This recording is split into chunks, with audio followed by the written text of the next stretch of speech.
పవన్ కళ్యాణ్‌ను ఢిల్లీకి పంపిస్తున్నాము. ఢిల్లీలో ఆయన వెళ్ళి ఆంధ్రాకు సంబంధించినటువంటి పొత్తుల విషయంలో భారతీయ జనతా పార్టీని, తెలుగుదేశం పార్టీని, జనసేన పార్టీని 3 కలిపి ఒక సీట్ల సర్దుబాటుకు రావాలని నిన్న ఒక చర్చ జరిగింది. ఈ సీట్లు ఎక్కడ ఉంటాయనేటువంటి అంశం పైన. ఆంధ్రప్రదేశ్కి సంబంధించి జనసేన 60 రోజులుగా, దాదాపు నాకు తెలిసి 2 నెలలు 3 నెలల నుంచో పవన్ కళ్యాణ్ పోతాడు. ఎన్డీఏ మీటింగ్ తర్వాత కేంద్రానికి సంబంధించి భారతీయ జనతా పార్టీకి సంబంధించినటువంటి నాయకుల నుంచి పవన్ కళ్యాణ్కు పిలుపు లేదు, అపాయింట్మెంటు లేదు.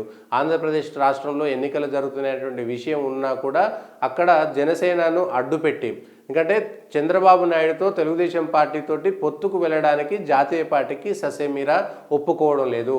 చంద్రబాబు నాయుడు 2018లో చేసినటువంటి ప్రహసనానికి సంబంధించి, అంతకుముందు గోద్రా అల్లర్ల సమయం విషయంలో కానీ, చంద్రబాబు నాయుడు విషయంలో ఇటు నరేంద్ర మోడీ కానీ అటు అమిత్ షా కానీ తీవ్రమైనటువంటి వ్యతిరేకత ఉన్నది. అవన్నీ పక్కన పెట్టి 2014లో పొత్తు కూడా పెట్టుకున్నారు. 2014కు ముందు చంద్రబాబు నాయుడు ఎట్లా యూటర్న్ చేశారనేటువంటి అంశం కూడా ఒక చర్చ ఉన్నది. ఈ అన్నిటినీ పక్కన పెట్టేసి చంద్రబాబు నాయుడు, నేను వెళితే భారతీయ జనతా పార్టీ జాతీయ స్థాయి నాయకులు ఎవరు పట్టించుకోవట్లేదు కాబట్టి నేను వెళితే ఎవరు అక్కడ కలవడం లేదు, సో పవన్ కళ్యాణ్ను అడ్డం పెట్టుకొని భారతీయ జనతా పార్టీతో పొత్తు పెట్టుకోవాలి. ఓవైపు జగన్ను నేనే ఓడిస్తా, లోకేష్ పాదయాత్ర ద్వారా నేనే గెలుస్తా, లోకేష్ పాదయాత్ర ఒక్కటి చాలు, మిగిలినటువంటి ప్రజలంతా వన్ సైడ్ ఉన్నారు, జగన్కు 0 సీట్లు వస్తాయని చెప్పుకున్నటువంటి వాళ్ళు ఒంటరిగా పోటీ చేయడానికి కూడా ధైర్యం చాలినటువంటి పరిస్థితి. చంద్రబాబు నాయుడు హిస్టరీలో 94 నుంచి, ఆయన ముఖ్యమంత్రి అయినప్పటి నుంచి 99లో, ఇప్పటి వరకు 99 నుంచి 2023 ఎన్నికల వరకు కూడా సొంతంగా ఒంటరిగా పోటీ చేసినటువంటి ధైర్యం ఎప్పుడూ లేదు. ఖచ్చితంగా ఏదో ఒక పార్టీ, అయితే కమ్యూనిస్టులు కానీ, ఇది బీజేపీ కానీ, అటు జనసేన కానీ కలిసి వెళ్ళాల్సినటువంటి పరిస్థితే ఉన్నది. ఒంటరిగా వెళ్ళి గెలిచి చంద్రబాబు నాయుడు ముఖ్యమంత్రి కాలేదు. 2023లో కనుక తెలుగుదేశం పార్టీ ఓడిపోతే, గెలవకపోతే ఆ పార్టీ పుట్టి మునిగిపోతుంది, ఆ పార్టీ చిందరవందర అయిపోతుంది, కుక్కలు చింపిన విస్తర్లాగా పార్టీ పరిస్థితి ఉంటుంది. ఆ పార్టీలో ఎవరు ఉండరు, అయితే ఇంకొక పార్టీకో వెళ్ళాల్సినటువంటి పరిస్థితి ఉంటుంది. చంద్రబాబు నాయుడు వయసు కూడా అప్పటికే అయిపోతుంది కాబట్టి పార్టీని నడిపించే అంశంలో లోకేష్కు ఆ స్థాయి ఇంకా రాలేదు కాబట్టి పవన్ కళ్యాణ్ అడ్డం పెట్టుకొని బీజేపీతో బేరసారాలు చేసుకోవాల్సినటువంటి పరిస్థితి. బీజేపీ అక్కర్లేదని అనేకమైనటువంటి బీరాలు పరికారు. రాజకీయాల్లో నిన్న జేడీయూ బీహార్కు సంబంధించినటువంటి నాయకుడు మరి వెళ్ళారు కదా, అంటే బీహార్ సంబంధించినటువంటి అంశం వేరు, ఆంధ్రప్రదేశ్కు సంబంధించినటువంటి అంశం వేరు. ఆంధ్రప్రదేశ్లో రాష్ట్రానికి సంబంధించినటువంటి ఎన్నికలు కూడా ఉన్నాయి కాబట్టి భారతీయ జనతా పార్టీ లేకుండా చంద్రబాబు నాయుడు ధైర్యం చేయట్లేదు పవన్ కళ్యాణ్ వెళ్తాడని. పవన్ కళ్యాణ్కి సంబంధించినటువంటి అంశంలోనే చంద్రబాబు నాయుడు ఇప్పటికీ ఒక స్పష్టత ఇవ్వడం లేదు. బీజేపీ లేకపోయినా 175 స్థానాల్లో 3వ వంతు స్థానం మాకు వస్తాయని పవన్ కళ్యాణ్కి సంబంధించిన పార్టీ నాయకులు ప్రకటన చేసిరు. 75 స్థానాలు జనసేనకు పోతాయని, 100 స్థానాల్లో టీడీపీ పోటీ చేస్తుంది అనేటువంటిది ఉంది. ఒకవేళ బీజేపీ వస్తే ఈ పార్టీ నుంచి ఆ పార్టీ నుంచి కొన్ని సీట్లు సర్దుబాటు చేసుకోవచ్చని అనుకున్నారు. చివరికి ఏమైందంటే 70 స్థానాల నుంచి పవన్ కళ్యాణ్ 27-25 స్థానాలు ఇస్తాయనేటువంటి చర్చ, లీకులు కాంగ్రెస్ టీడీపీ నుంచి వస్తుంటే కూడా కనీసం దానిపైన స్పందించేటువంటి దుస్థితి లేదు.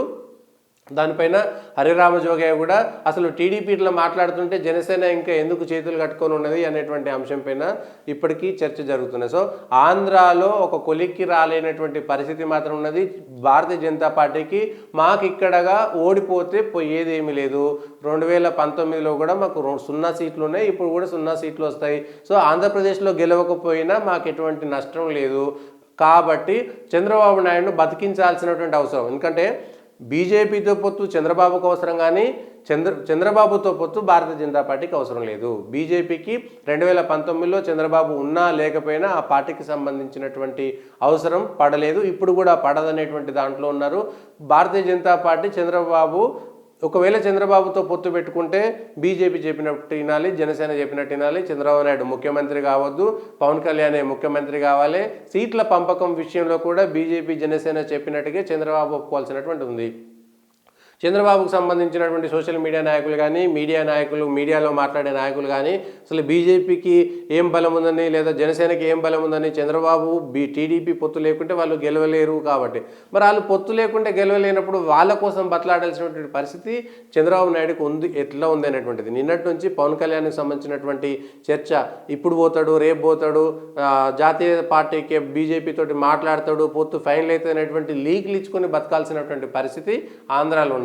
జగన్ ఏమో ఆయనకు సంబంధించినటువంటి సిద్ధమని ఆయన వెళ్ళిపోతున్నాడు. ఇక కాంగ్రెస్ పార్టీ షర్మిలను ఎగేసుకొని షర్మిల హోదా హోదా హోదా అని వాళ్ళ అన్న పంచి అయినటువంటి ఆస్తులపైన ఆమె పోరాటం చేస్తున్నది.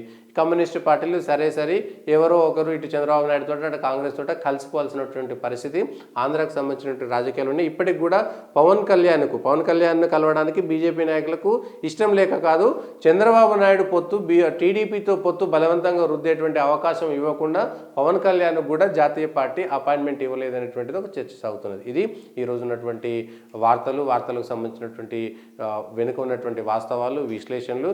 దయచేసి పొలిటికల్ వాయిస్ను సబ్స్క్రైబ్ చేయండి, లైక్ చేయండి, షేర్ చేయండి. Stay tune to political voice.